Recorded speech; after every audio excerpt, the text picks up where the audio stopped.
आपके दो main player अगर মুস্তাফিজের মতো একজন বোলার থাকলে আজকের ম্যাচে আমরাই জিততাম।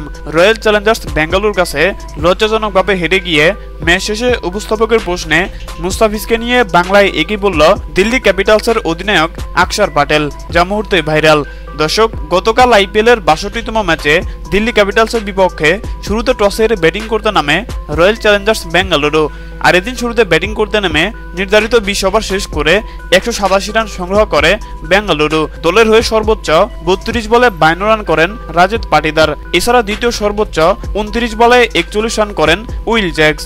আর ১৮৮ রানের লক্ষ্য তাড়া করতে নেমে শুরুতেই ব্যাটিং বিপর্যয়ে পড়ে যায় দিল্লি ক্যাপিটালস। শুরুতেই ডেভি টর্নার, অভিষেক পরেল এবং জ্যাক ফ্লেচারের মতো ব্যাটাররা রীতিমতো চরম ব্যর্থ হয়। এরপর আর কোনো ব্যাটার উইকেটে দাঁড়িয়ে থাকতে পারেনি।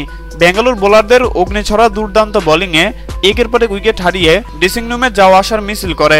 শেষের দিকে আকসার প্যাটেল দুর্দান্ত ব্যাটিং করলেও শেষ পর্যন্ত তিনিও ৫৭ রান করে সাজঘরে ফেরত যায়, যার ফলে নির্ধারিত ১৯ ওভার ১ বলে ১৪০ রানে অল আউট হয়ে যায় দিল্লি ক্যাপিটালস।